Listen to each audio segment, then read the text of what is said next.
Haleluya, puji Tuhan. Ada haleluya saudara? Haleluya. Haleluya. Haleluya, puji Tuhan.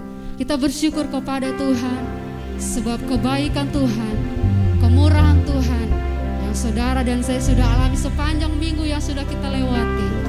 Kalau kita boleh ada sampai saat ini, kita percaya semua karena penyertaan Tuhan dalam kehidupan saya dan saudara. Untuk itu pada saat ini kita siapkan hati kita, jiwa kita akan memulaikan ibadah kita akan menaikkan pujian penyembahan kita kepada Tuhan. Saudara yang ada di tempat ini, saudara yang ada di rumah dimanapun jemaat Tuhan berada, ketika kita datang kepada Tuhan dengan membawa seluruh kehidupan kita naikkan hati kita kepada Tuhan. Kita percaya bahwa kuasa Allah, hadirat Allah tidak dibatasi oleh waktu dan tempat. Kita akan merasakan hadirat Tuhan, lawatan Tuhan, kalau kita datang sungguh-sungguh menghadap kepada Tuhan. Puji Tuhan, mari pada pagi hari ini kita akan mulaikan ibadah kita. Kita katakan kunyanyi haleluya. Bapa, kami datang kepadamu Tuhan. Kami bawa seluruh kehidupan kami kepadamu. Haleluya. Pujilah namamu Yesus.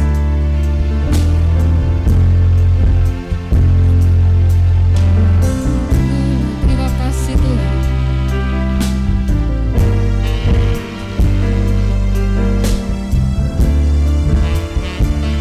Mari sama-sama katakan, Bapakku datang padamu.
yang lain Tuhan, yang kami mau katakan kepadamu.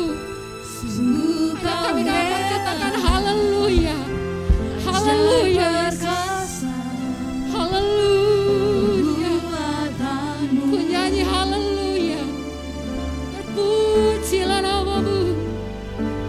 Ku nyanyi haleluya. Terima kasih Tuhan. Ku nyanyi haleluya.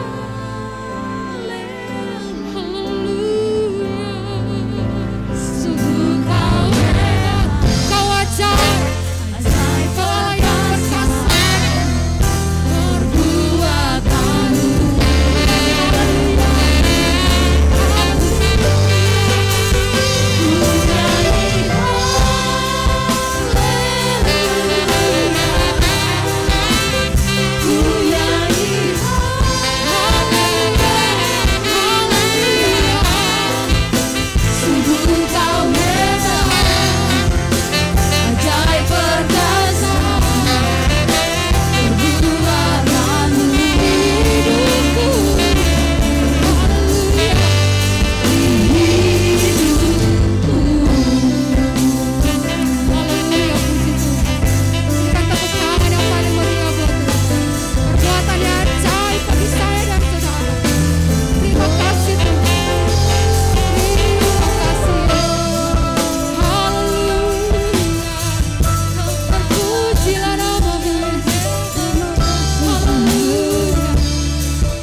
Kami masih ada sampai saat ini Tuhan.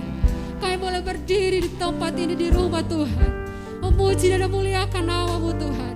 Sungguh banyak perbuatan-perbuatan Tuhan yang ajaib yang kami boleh alami dalam kehidupan kami. Untuk itu ya Tuhan Yesus, kami jemaat Tuhan yang ada di tempat ini, kami datang kepadamu membawa seluruh kehidupan kami. Kami naikkan pujian penyembahan kami kepadamu.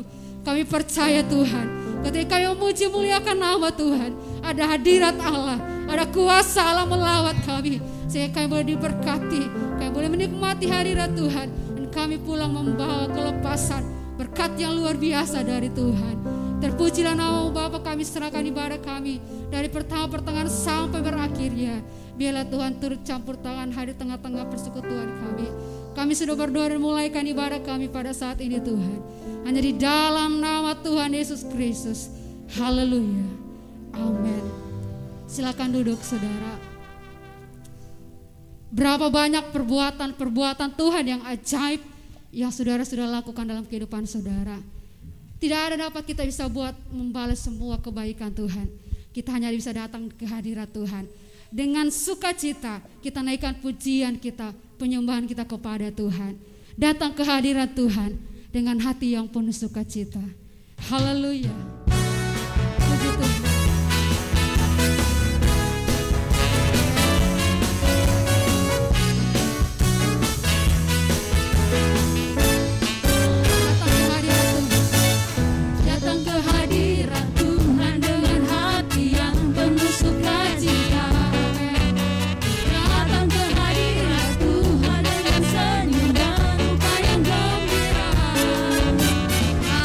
Beban dan kesedihan yang ada di dalam hatimu, gerakkan jubah pujian, sambut hadirat Tuhan. Datang ke hadirat Tuhan dengan hati yang penuh sukacita. Datang ke hadirat Tuhan dengan senyum dan muka yang gembira. Relakan beban dan kesedihan yang ada di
tetap tinggal berdiri saudara.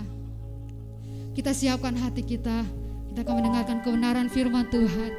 Satu hal yang kita percaya, bahwa salib mengerjakan hidup. Salib memberikan hidup bagi saya dan saudara. Kita mau katakan hanya Kau Tuhan di hidupku. Dialah yang memberikan hidup yang baru, supaya saya dan saudara mendapatkan keselamatan. Terima kasih Tuhan. Haleluya. Mari sama-sama katakan hanya Kau Tuhan di hidupku. Puji Tuhan. Terima kasih Yesus. Hanya Kau Tuhan. Hanya Kau Tuhan di hidupku. Kau berikan hidup yang baru. Kau berikan hidup yang baru. Darah-Mu menyucikan, pulihkan hatiku. Ku nyatakan Kaulah segalanya. Engkaulah sumber pengharapan. Engkaulah sumber pengharapan. Haleluya. Kuasa-Mu sanggup menyembuhkan. Jiwaku pun berserah hanya kepadamu.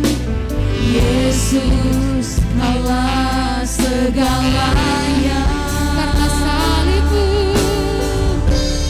Oh, karena salib-Mu, ku hidup. Karena salib-Mu, ku menang. Engkau yang berkuasa, sanggup amin. untuk melakukan mujizat. Karena salib-Mu, Karena salib-Mu, ku hidup. terima kasih Tuhan. Karena salib-Mu, Terima kasih Yesus. ku menang. Amin. Haleluya. Engkau yang berkuasa, sanggup untuk melakukan mujizat-Mu di hidupku. Mari jemaat Tuhan nyanyikan pujian ini. Jemaat Tuhan saja katakan. Hanya Kau Tuhan. Hanya Kau Tuhan di hidup kami. Haleluya. Hanya Kau. Mari jemaat Tuhan angkat suaramu. Katakan Dia berikan hidup yang baru. Terima kasih Yesus. Haleluya. Amin Tuhan. Oh Yesus. Haleluya. Hanya Kau Tuhan sumber pengharapan. Engkaulah sumber pengharapan. Amin. Kuasa-Mu sanggup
mujizat dalam hidup kami.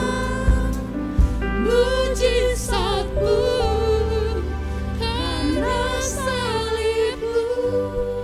Yes, karena salib-Mu. haleluya, haleluya, haleluya. Engkau yang Terima kasih Tuhan. kuasa, Amin, amin. sanggup Haleluya. Mujizat Tuhan di hidup kami, di hidupku. Mari saudara sejenak angkat suara, Bu. Sembah Tuhan. Dia sudah beri hidup bagi saya dan saudara. Dia sudah mengerjakan keselamatan bagi saudara. Haleluya, haleluya, haleluya. Terima kasih Tuhan. Terpujilah nama-Mu, terpujilah Engkau, Yesus, Yesus. Haleluya, haleluya. Segala pujian hanya bagi-Mu. Kau yang layak Tuhan, Kau layak biasa, Kau layak terima pujian. Haleluya, haleluya. Yesus ajaib, Allah yang berkuasa, Allah yang perkasa. Terima kasih Tuhan. Segala pujian, segala hormat, segala kemuliaan, Kau diberikan syukur, Kau diberikan syukur.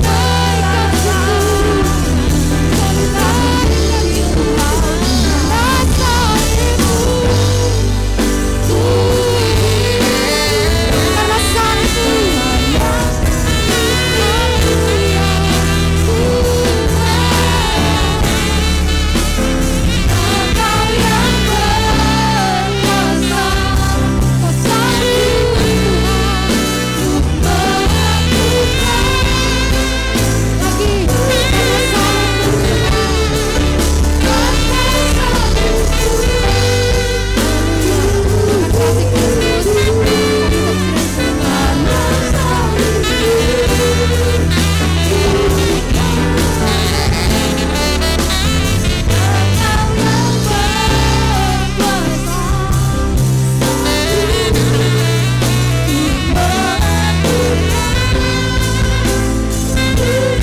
Tuhan kasih Kristus, karena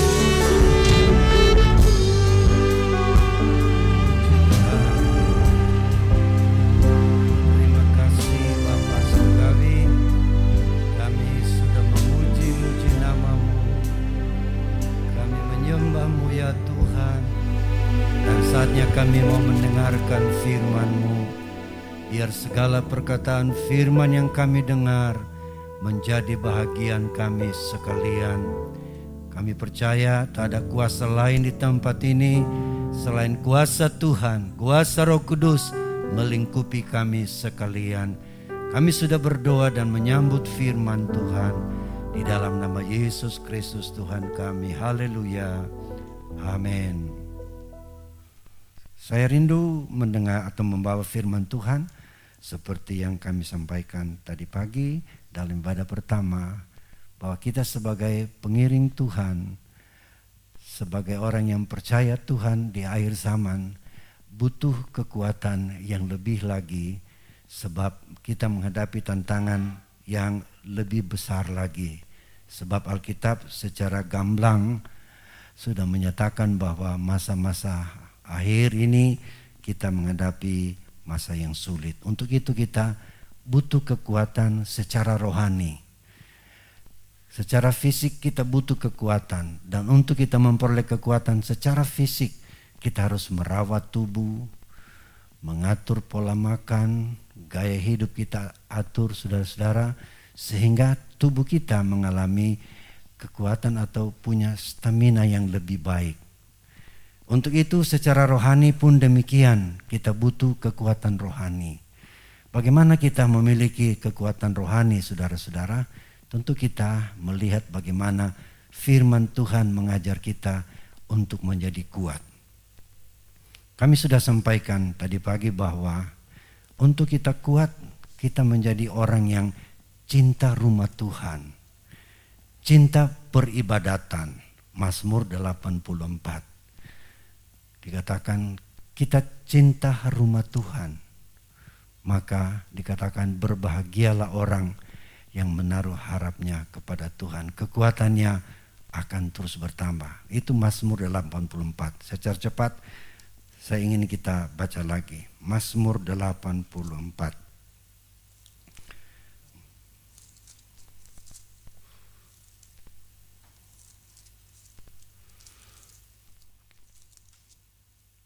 Ayatnya yang ke-6, berbahagialah manusia yang kekuatannya ada di dalam Engkau.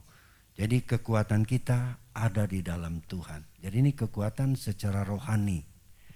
Walaupun memang secara fisik kita butuh kekuatan. Sebab hal-hal rohani ada di dalam tubuh fisik kita, saudara-saudara. Jadi secara rohani kita perlu kuat, secara jasmani kita perlu kuat.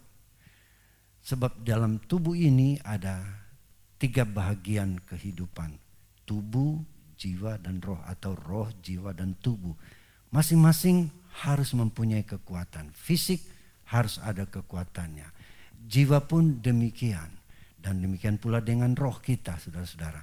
Maka kita menjadi orang yang kuat di dalam Tuhan. Jadi Mazmur 84, bagaimana orang berbahagia ini dikatakan kekuatannya dalam Tuhan. Karena pada ayat sebelumnya dikatakan, betapa disenangi tempat kediaman-Mu ya Tuhan semesta alam. Ayat 3, jiwaku hancur karena merindukan pelataran-pelataran Tuhan. Hatiku dan dagingku bersorak-sorai kepada Allah yang hidup. Jadi merindukan bait Allah. Bait Allah yang sesungguhnya, saudara-saudara, adalah hidup kita. Memang bait Allah pada mulanya kita lihat terdiri dari bangunan lahir, bangunan secara fisik yang dibuat dan dibangun oleh manusia dan atas petunjuk Tuhan. Tapi pada akhirnya kita melihat bahwa rumah Tuhan yang sesungguhnya bukan lagi bangunan secara fisik ini, tetapi adalah kita manusia. 1 Korintus 3:16 mengatakan bahwa kita adalah rumah Roh Kudus. Kita telah menjadi bait Allah. Dalam Ibrani pasal 3 juga dikatakan bahwa kita adalah rumahnya. Coba lihat Ibrani pasal 3 ayatnya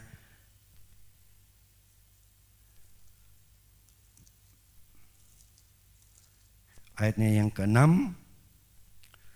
Tetapi Kristus setia sebagai anak yang mengepalai rumahnya, dan rumahnya ialah kita. Rumahnya ialah kita. Jadi secara individu setiap kita masing-masing adalah rumah Roh Kudus. Secara lokal, secara jemaat berkelompok, saudara-saudara, adalah rumahnya. Dan secara umum, secara universal, kita adalah rumah Allah. Roh Kudus berdiam di dalam kita. Jadi saudara-saudara yang kasih, kalau kita mau kuat di dalam Tuhan, kita harus mempertahankan posisi kita sebagai rumah Tuhan, yang artinya selalu ada penghuninya, itulah Roh Kudus. Kita harus memiliki hubungan yang lebih intim, lebih lama, lebih intim dengan Tuhan. Sehingga dikatakan dalam pasal 84 dalam Mazmur tadi, mereka berjalan semakin lama semakin kuat. Dalam Mazmur 84 ayat 8. Coba kita lihat. Mereka berjalan makin lama makin kuat. Jadi menjadi rumah Tuhan. Kita memiliki hubungan dengan Tuhan, dengan Roh Kudus, dengan firman yang selalu ada dalam diri kita, membuat kita semakin lama semakin kuat. Semakin lama bukan semakin menjauh dari Tuhan, tetapi semakin lama kita semakin kuat. Karena kita mempertahankan posisi kita sebagai rumah Tuhan. Itulah sumber kekuatan secara rohani. Yang kedua, saudara-saudara, kalau kita mau kuat di dalam Tuhan, Kita menjadi orang yang selalu menanti-nantikan Tuhan.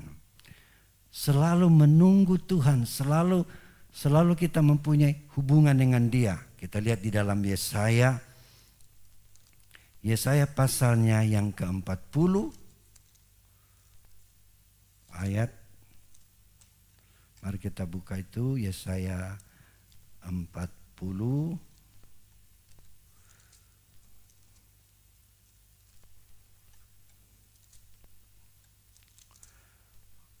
mulai ayatnya yang ke-28 boleh kita lihat.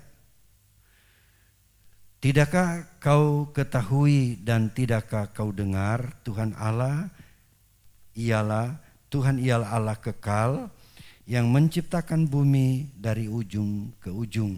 Ia tidak menjadi lelah dan tidak menjadi lesu, tidak terduga pengertiannya.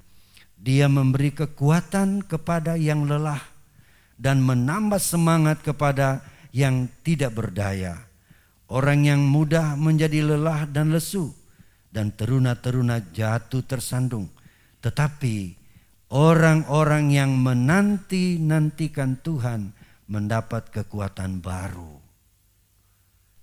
Bagaikan mereka seumpama Raja Wali yang naik terbang dengan kekuatan sayapnya. Mereka berlari dan tidak menjadi lesu, mereka berjalan dan tidak menjadi lelah. Jadi inilah keadaan orang yang menanti-nantikan Tuhan. Menanti Tuhan artinya selalu pikiran kita tertuju kepada siapa yang kita tunggu, siapa yang kita nantikan. Saudara-saudara, kita menunggu Tuhan. Menunggu Tuhan mengadakan sesuatu dalam diri kita. Misalnya kita mempunyai sebuah pergumulan. Kita minta mungkin kesembuhan, kita minta pertolongan Tuhan dalam soal ekonomi. Dalam rumah tangga ada masalah, kita minta campur tangan Tuhan. Dan di saat itulah kita belajar menanti-nantikan Tuhan. Untuk Tuhan turun tangan. Sebab Tuhan tidak pernah terlambat. Dia selalu menolong tepat pada waktunya. Itulah sebabnya kita diajar dan diajak untuk menanti-nantikan Tuhan. Bahkan juga menantikan kegenapan janjinya. Ia kembali kali yang kedua sebagai raja di atas segala raja. Kita menantikan kedatangannya, saudara-saudara. Nabi Mika juga bernubuat dalam pasal 7 ayatnya yang ke-7. Nabi Mika, kita lihat pasal 7 ayat ke-7. Tetapi aku ini akan menunggu-nunggu Tuhan. Menanti-nanti Tuhan atau sama dengan menunggu Tuhan. Akan mengharapkan Allah yang menyelamatkan aku. Allahku akan mendengarkan aku. Jadi saudara dan saya adalah orang yang menanti Tuhan dan menunggu Tuhan. Dan kalau kita dalam sifat itu terus menerus, saudara-saudara, justru itulah dikatakan kita akan menjadi kuat. Kita akan seperti Raja Wali yang terbang tinggi. Raja Wali bisa akan terbang tinggi, saudara-saudara, dengan mengembangkan sayapnya. Dengan tiupan badai sekalipun, tiupan angin yang kencang, justru membuat Raja Wali akan mencapai ketinggian yang luar biasa. Kita sebagai anak Tuhan kadangkala saudara mungkin terbalik. Kalau ada angin topan, ada badai kehidupan, justru kita akan loyo dan jatuh. Tetapi firman Allah berkata, kalau kita menantikan Tuhan atau menaruh harap kepada Tuhan, justru pencobaan dan ujian membawa kita naik tinggi, lebih dekat kepada Tuhan. Kita berseru dan memanggil namanya. Jadi kekuatan Tuhan akan berikan kepada kita. Juga dalam Yesaya 30. Kita lihat Yesaya 30 juga bagaimana saya dan saudara bisa memperoleh kekuatan. Ayat 15 mulai. Sebab beginilah firman Tuhan Allah yang Maha Kudus Allah Israel. Dengan bertobat dan tinggal diam kamu akan diselamatkan. Dalam tinggal tenang dan percaya terletak kekuatanmu. Ini resep berikutnya untuk kita kuat di dalam Tuhan.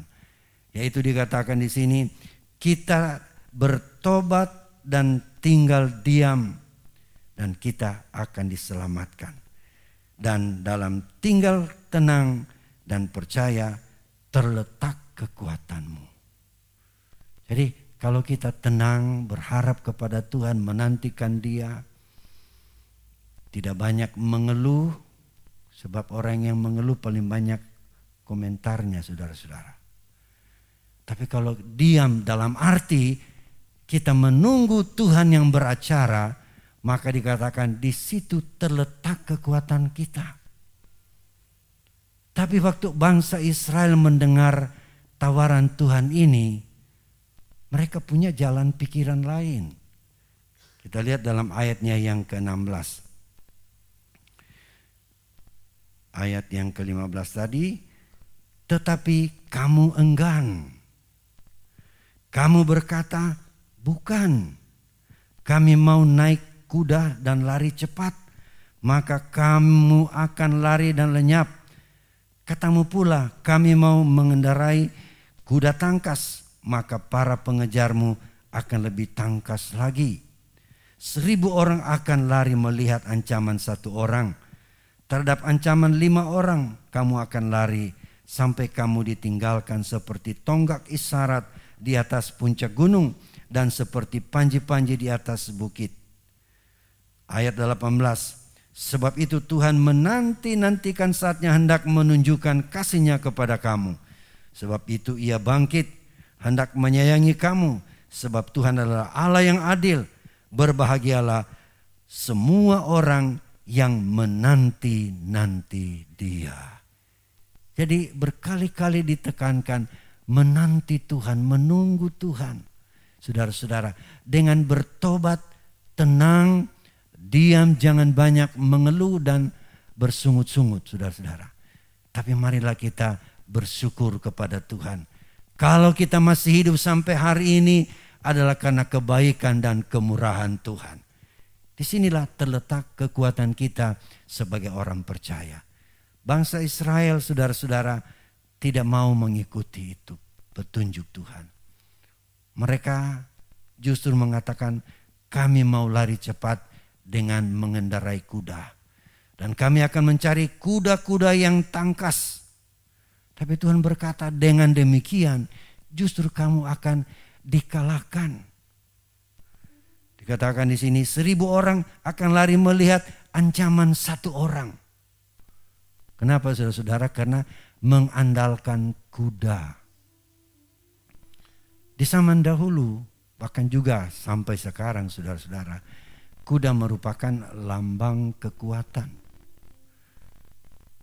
Sebelum ada mesin-mesin perang yang diciptakan manusia, merupakan persenjataan-persenjataan yang memakai amunisi, kemudian memakai atom, nuklir. Dahulu mesin perang itu hanyalah kuda, saudara. Kuda yang tangkas sebagai mesin perang. Ditunggangi oleh para prajurit dengan tombak, pedang, hanya itu, saudara-saudara. Sehingga bangsa Israel mengandalkan kuda.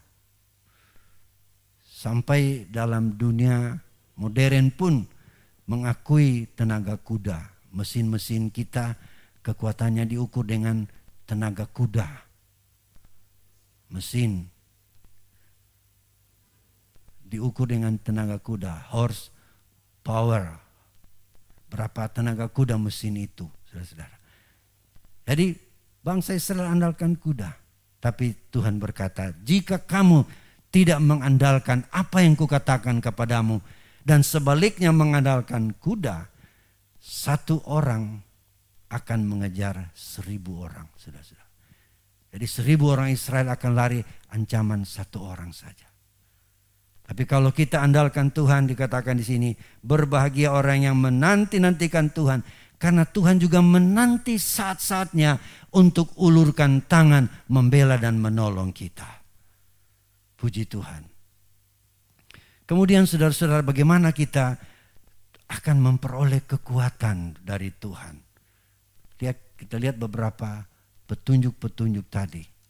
Yang terakhir saya ingin melihat bahwa apa yang dikatakan oleh Ayub pasal yang ke-17 ayat yang ke-9.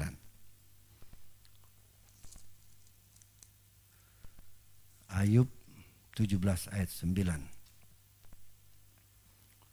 Meskipun begitu orang yang benar tetap pada jalannya, dan orang yang bersih tangannya bertambah-tambah kuat.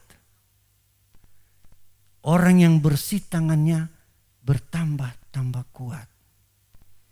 Tentu lawannya, kalau orang tangan kotor, hidupnya kotor, sering kita dengar orang bergurau otak kotor, kan? Tidak akan kuat, saudara-saudara. Tetapi orang yang tangannya bersih, dikatakan dia bertambah-tambah kuat. Bertambah-tambah, bisa berkesinambungan.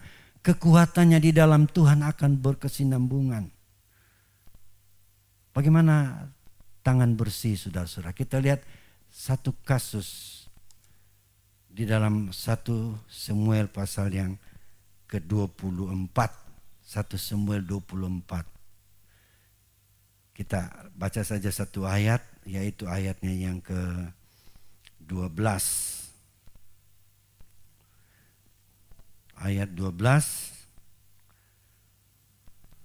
Lihatlah dahulu ayahku, lihatlah kiranya puncak jubahmu dalam tanganku, sebab dari kenyataan bahwa aku memotong puncak jubahmu dengan tidak membunuh engkau, dapatlah kau ketahui dan kau lihat bahwa tanganku bersih daripada kejahatan dan pengkhianatan, dan bahwa aku tidak berbuat dosa terhadap engkau, walaupun engkau ini mengejar-ngejar aku untuk mencabut nyawaku. Ini pernyataan Daud kepada Raja Saul, di mana Raja Saul sedang mengejar dan ingin membunuh Daud.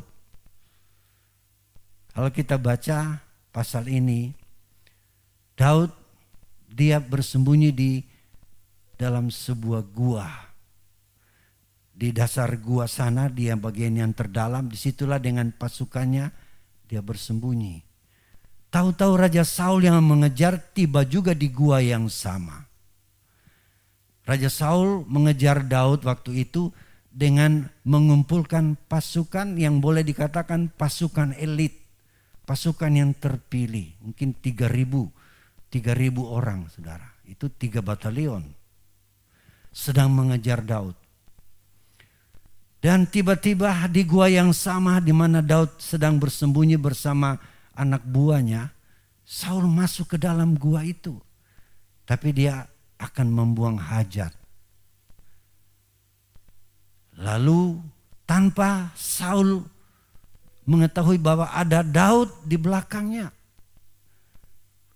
anak buah dari Daud berkata kepada Daud, inilah kesempatan, Tuhan telah membawa musuh Tuhan. Hanya dengan satu tikaman pasti dia akan mati. Tapi Daud tidak melakukan itu. Dia hanya berjalan secara diam-diam dan memotong puncak kain Raja Saul tanpa Saul mengetahui. Selesai Raja Saul membuang hajat, dia keluar dari gua itu. Lalu Daud juga ikut dari belakang. Setelah di lapangan terbuka, Daud berteriak.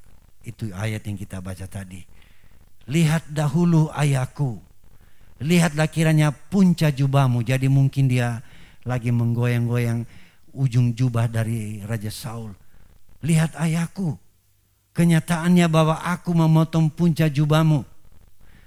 Katakan, aku tidak membunuh engkau.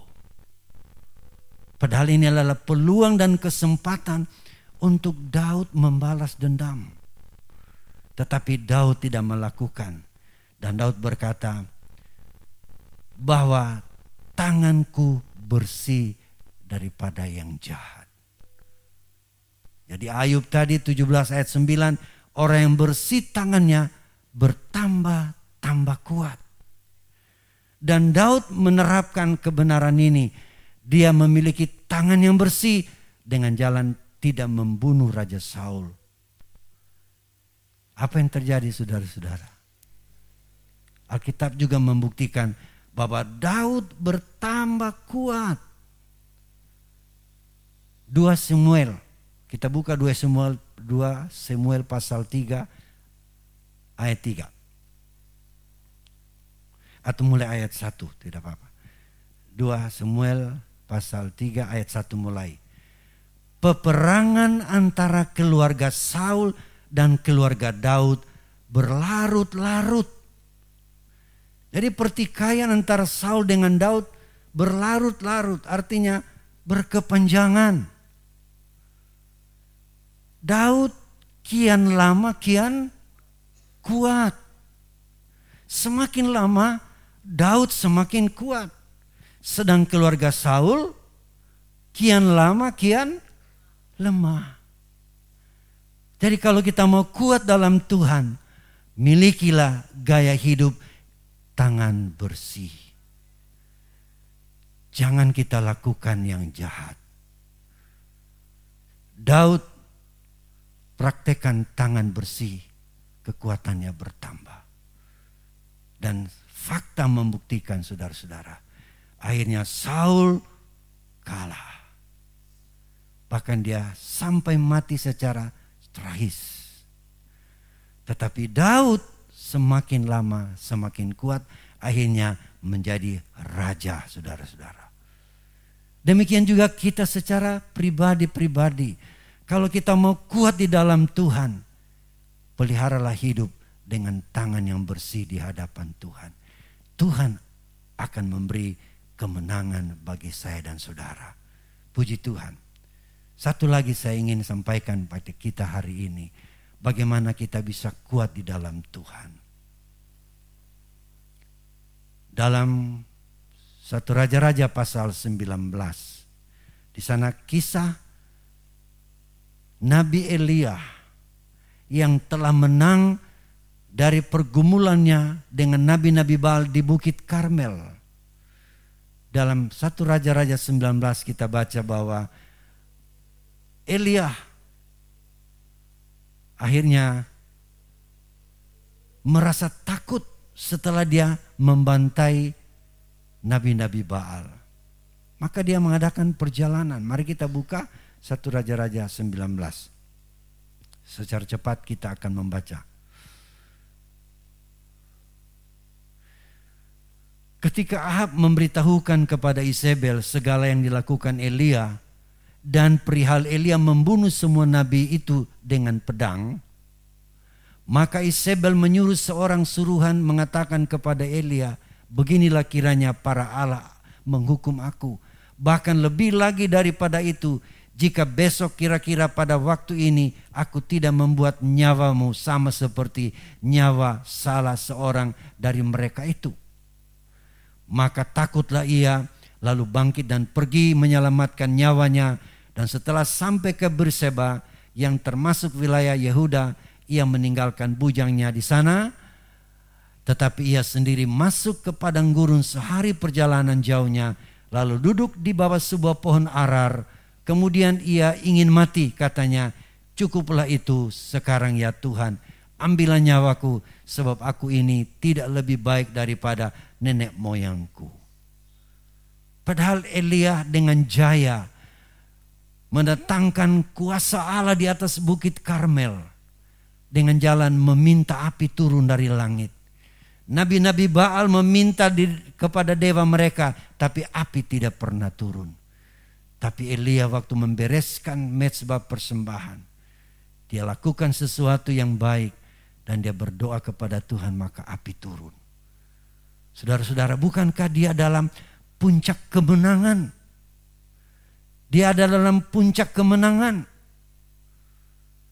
Tetapi mendengar ancaman istri Raja Ahab, itulah Isabel, saudara-saudara, dia ketakutan. Maka dia lari bersama bujangnya, bersama pembantunya. Sampai di Berseba dia tinggalkan bujangnya. Dia sendiri masuk ke padang gurun sehari perjalanan. Dan setelah itu ia kelelahan. Dia berbaring di bawah pohon arar. Dengan kata-katanya yang kita baca tadi, bahwa dia minta mati. Rupanya dia sudah kecewa, dia stres, dia tertekan, dia hilang pengharapan sampai dia minta mati kepada Tuhan. Tapi karena kelelahannya, dia berbaring di bawah pohon itu, dia tertidur. Dan dia dikagetkan ayat berikutnya. Ayat berikut. Sesudah itu ia berbaring dan tidur di bawah pohon arar itu. Tetapi tiba-tiba seorang malaikat menyentuh dia serta berkata kepadanya, bangunlah, makanlah. Ketika ia melihat sekitarnya, maka pada sebelah kepalanya ada roti bakar dan sebuah kendi berisi air. Lalu ia makan dan minum, kemudian berbaring pula. Malaikat bangunkan dia, menyiapkan roti bakar dan air di kendi. Dan Elia disuruh makan dan minum. Elia tentunya sudah kelelahan, sudah kelaparan, langsung ia makan, tapi tertidur lagi. Ayat berikutnya. Tetapi malaikat Tuhan datang untuk kedua kalinya dan menyentuh dia serta berkata, bangunlah, makanlah, sebab kalau tidak perjalananmu nanti terlalu jauh bagimu. Maka bangunlah ia lalu makan dan minum, dan oleh kekuatan makanan itu ia berjalan 40 hari 40 malam lamanya sampai ke gunung Allah, yakni gunung Horeb. Bagaimana Elia kelelahan, saudara? Secara fisik, secara mental, saudara-saudara. Dia diteror oleh Isabel. Dia ketakutan. Dia hopeless. Dia minta mati. Tapi kita melihat berkat makan roti dan minum air yang disajikan malaikat kepadanya sampai 2 kali. Maka dikatakan dia memperoleh kekuatan melalui makanan itu. Dan dia mampu berjalan 40 hari 40 malam. Tadi 1 hari berjalan sudah kelelahan. Tapi sekarang setelah makan dan minum, dia berjalan 40 hari 40 malam. Dengan kekuatan yang baru.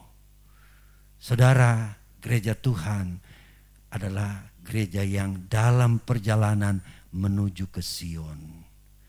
Kita baca tadi dalam Mazmur 84. Kita yang percaya kepada Tuhan, kekuatan kita semakin bertambah waktu kita berjalan menuju ke Sion.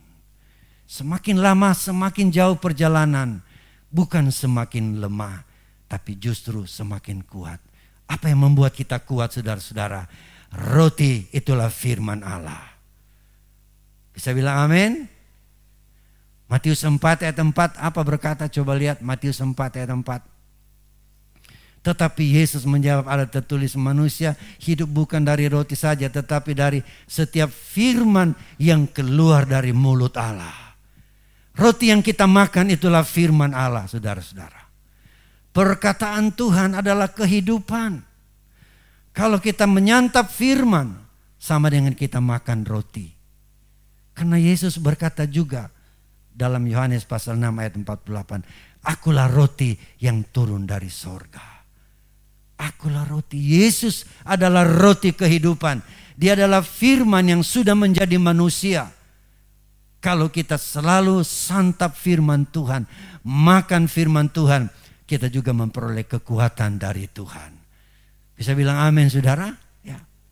Jadi firman Allah kalau kita baca, kalau kita renungkan, itu memberi tenaga bagi rohani kita. Rohani kita akan bertenaga, saudara-saudara. Coba Yohanes 6 ayat 63. Yohanes 6 ayat 63.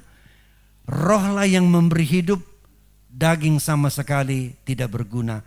Perkataan-perkataan yang kukatakan kepadamu adalah roh dan hidup. Jadi kata-kata firman Tuhan ini, saudara-saudara, adalah roh yang memberi hidup. Firman yang kita dengar, firman yang kita baca, firman yang kita renungkan adalah makanan roh kita. Roh kita akan menjadi kuat karena perkataan-perkataan itu. Dan firman yang kita terima, yang kita simpan di hati, itu sangat berguna untuk tenaga rohani kita, saudara-saudara. Ada banyak pengalaman dan kesaksian yang saya sudah baca dari satu buku, saudara-saudara, di mana seorang ibu, dia menderita infeksi paru-paru. Lalu dia berdoa dan berdoa, minta kesembuhan. Suatu waktu dia bergumul, lalu ada suara di hatinya berkata begini, makan, makan. Jadi di dalam kesakitan itu dia merenungkan kata makan. Saya kan ada makan, apa yang Tuhan suruh saya makan? Ternyata saudara-saudara, yang dia maksud adalah makan firman Tuhan. Maka dia mulai membaca firman Tuhan. Akhirnya firman Tuhan menjadi kesenangan dia baca. Setiap firman Allah dia baca, hatinya disenangkan, dia disegarkan, saudara-saudara. Dia pegang firman Tuhan. Akhirnya dia tiba pada pembacaan dalam Amsal Soleman pasal 4. Dalam tulisannya saya baca, apa dikatakan Amsal Soleman pasal 4. Amsal pasal 4, dia membaca sampai di pasal itu dari ayat 20. Hai anakku, perhatikanlah perkataanku, arahkanlah telingamu pada ucapanku. Janganlah semuanya itu menjauh dari matamu, simpanlah itu di lubuk hatimu. Karena itulah yang menjadi kehidupan bagi mereka yang mendapatkannya, dan kesembuhan bagi seluruh tubuh mereka. Waktu dia baca ini seperti satu lampu yang tiba-tiba jadi hidup di tempat yang gelap. Dia seperti dalam ruangan yang gelap dan tiba-tiba ada lampu yang begitu terang menyala, saudara-saudara. Artinya membuang segala ketakutan, membuang segala kelemahan. Dia percaya bahwa firman Allah berkuasa. Dan dia disembuhkan saudara-saudara. Saya baca buku dari seorang penulis buku yang saya senang baca, saudara-saudara, buku itu. Jadi firman Tuhan adalah makanan rohani kita. Kalau kita jadikan makanan rohani kita, kita akan kuat berjalan 40 hari. Dan inilah memang tenaga bagi gereja Tuhan. Gereja Tuhan berjalan di atas muka bumi ini sejak dia lahir. Tatkala Yesus disalibkan, dikuburkan, dia bangkit dan berjanji akan minta Roh Kudus turun atas murid-murid. Dan mulai saat itu, saudara, dalam Kisah 2 lahirlah gereja Tuhan. Mulai saat itu gereja Tuhan berjalan dari abad ke abad. Dan kalau kita lihat gambaran ini, Elia berjalan 40 hari sampai menghadap Allah di bukit Horeb, di mana Allah bertatap muka dengan Elia.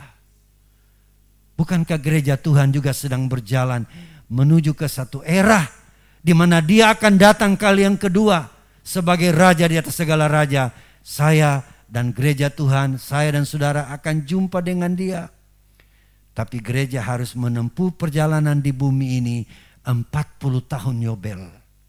1 tahun Yobel 50 tahun. Berarti 40 tahun Yobel artinya 2000 tahun. Nah, kita sekarang ada di tahun berapa? Gereja Tuhan sedang berjalan.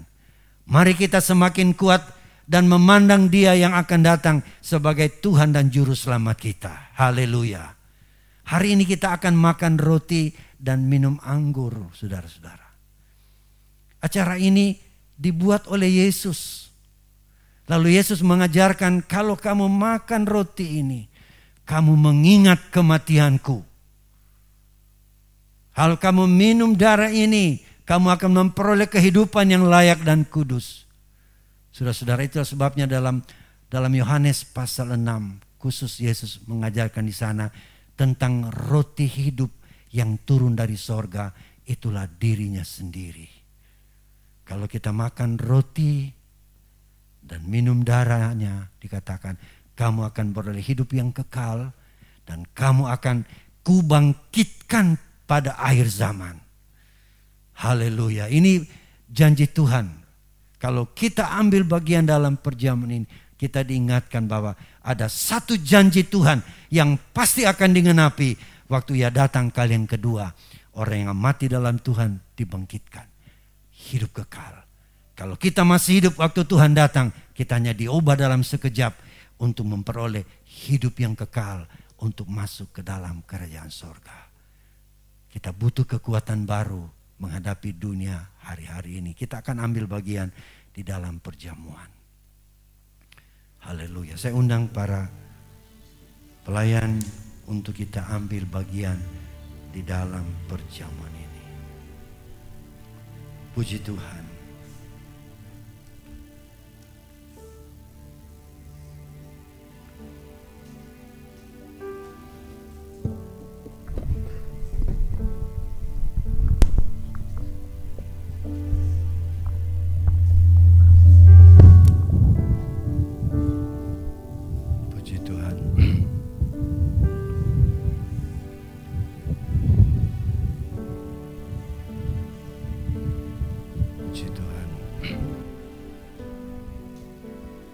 Dengan segenap hati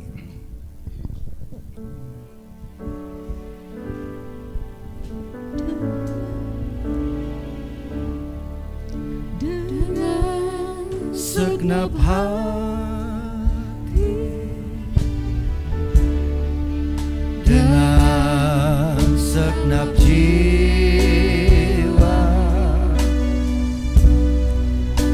dengan kekuatanmu, ku sembah Kau Tuhan. Dalam kekudusan-Mu, ku angkat tanganku,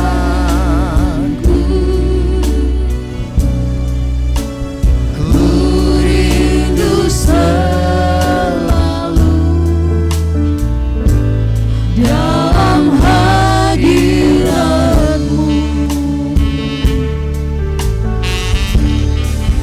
Sebab Engkau yang kudus, Anak domba Allah, darah-Mu tercurah di atas Kalvari. Sebab Engkau yang layak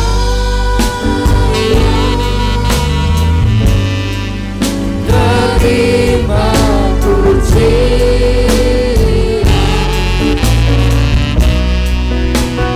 hormat dan kuasa, sekarang dan selamanya. Kasih Tuhan, kami sudah dengar firman-Mu pada siang hari ini, dan kami akan menerima tubuh dan darah-Mu di dalam perjamuan Tuhan ini. Layakan kami semua Bapa, agar kekuatan dari Tuhan menjadi bahagian kami semua pada siang hari ini. Terima kasih Bapa, kami sudah berdoa dan bersyukur di dalam nama Yesus Tuhan kami.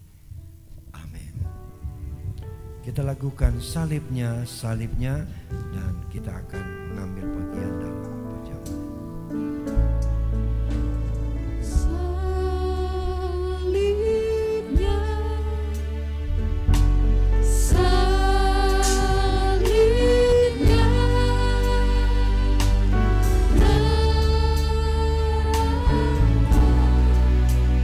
mulia,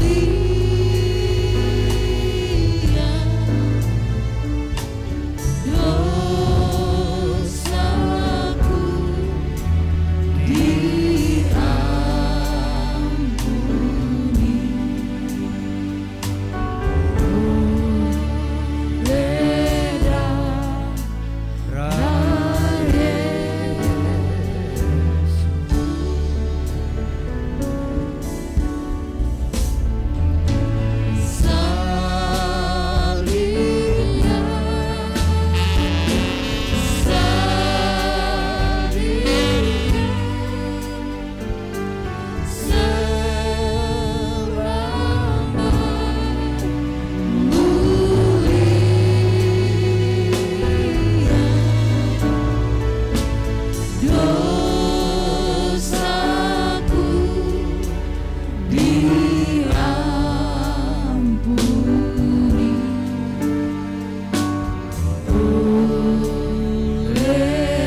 lagi salibnya, salibnya.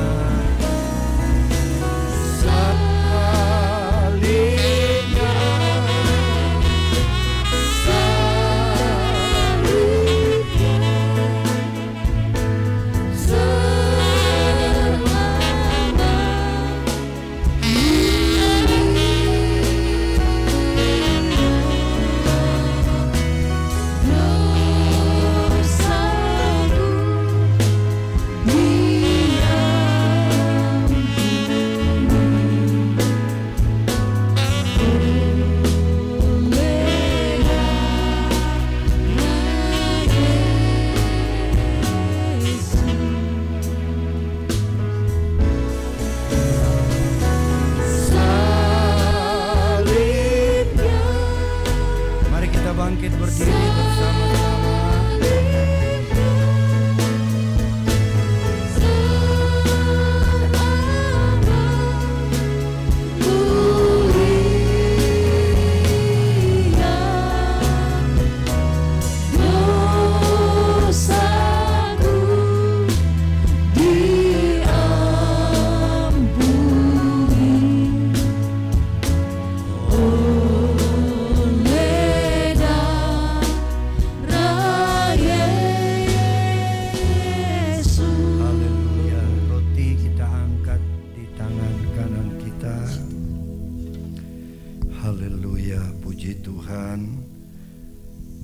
Ketika mereka sedang makan, Yesus mengambil roti, mengucap berkat, memecah-mecahkannya, lalu memberikannya kepada murid-muridnya dan berkata, "Ambillah, makanlah, inilah tubuhku."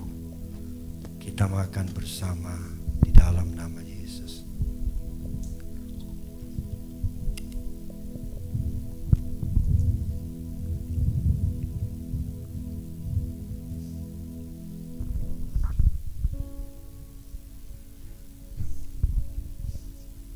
Puji Tuhan. Cawan kita angkat. Sesudah itu ia mengambil cawan, mengucap syukur, lalu memberikannya kepada mereka dan berkata, "Minumlah kamu semua dari cawan ini, sebab inilah darahku, darah perjanjian yang ditumpahkan bagi banyak orang untuk pengampunan dosa."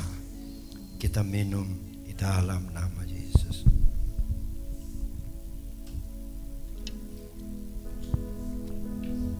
Haleluya, puji Tuhan. Kita beri tepuk tangan yang meriah bagi Tuhan. Haleluya, haleluya. Segala puji bagi Tuhan. Kami telah menerima tubuh dan darah Tuhan. Yang lemah dikuatkan, yang susah dihiburkan, yang sakit dipulihkan dan disembuhkan. Kita diberkati oleh Tuhan. Terima kasih Tuhan. Terima kasih buat janji-Mu yang telah nyata dalam setiap kehidupan kami. Di dalam nama Yesus kami sudah berdoa. Amin. Puji Tuhan. Dan diberkatilah keluarga yang menyerahkan anak hari ini. Kita tahu firman Tuhan bahwa orang tua membawa anak-anak kepada Yesus. Tujuannya untuk apa? Supaya Tuhan meletakkan tangan dan memberkati anak itu. Itulah sebabnya keluarga ini diberkati Tuhan dengan lahirnya seorang putra, tentu yang sangat didambakan, diberi nama Daniel Kenneth Pongo. Puji Tuhan. Kita akan serahkan kepada Tuhan. Tuhan memberkati anak ini. Kita berdiri bersama-sama. Terimalah ya Tuhan.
hari ini kami datang di hadapan hadirat-Mu lagi, di mana keluarga ini Tuhan sudah berkati dengan lahirnya seorang putra dalam rumah tangga mereka.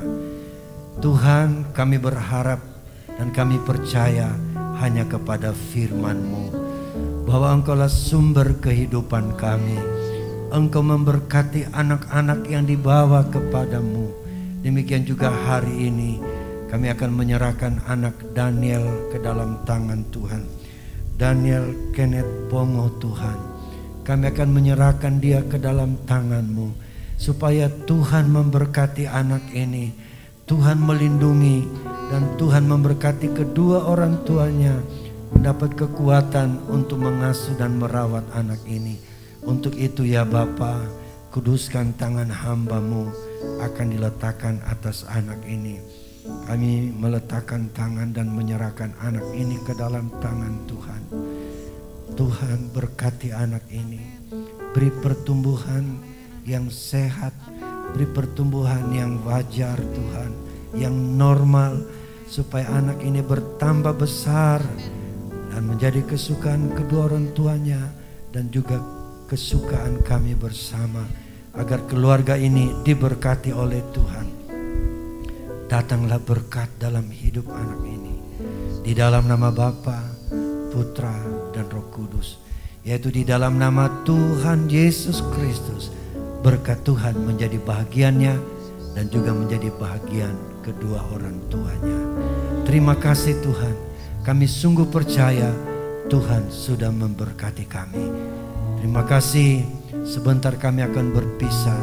Kami akan kembali ke rumah kami masing-masing. Tuhan pelihara dan jaga kami. Tibakan di tempat kediaman kami dengan selamat daripada Tuhan. Dan kami terus berdoakan pemerintah negara dan bangsa kami, agar bangsa Indonesia dipulihkan oleh Tuhan. Di bidang keamanan, ekonomi, keuangan Tuhan dipulihkan kiranya, supaya masyarakat Indonesia menjadi masyarakat yang cinta akan Tuhan dan takut akan Tuhan. Terima kasih TNI dan Polri, kami juga berdoa selalu supaya Tuhan mereka bersatu hati menjaga dan mengawal keamanan bangsa kami dari gangguan yang dari luar atau dari dalam. Kami aman dalam perlindungan Tuhan. Dokter dan para medis yang merawat mereka yang terpapar dengan virus corona, berilah perlindungan Tuhan, biar mereka dapat melakukan tugas-tugas kemanusiaan yang terpundak di dalam hidup mereka. Kami percaya berkat Tuhan telah menjadi bahagian kami. Itulah sebabnya saudara-saudara yang kekasih, mari kita mengangkat tangan di hadap kekasih-kekasihku. Marilah kita kembali ke tempat kita masing-masing, membawa berkat dan nikmat dari Allah Bapa, kasih sayang dari Tuhan Yesus, perlindungan pengentaran kuat kuasa Roh Kudus, mulai siang hari ini sampai hari Maranatha, Yesus kembali kali yang kedua. Haleluya. Yang percaya berkata, amin.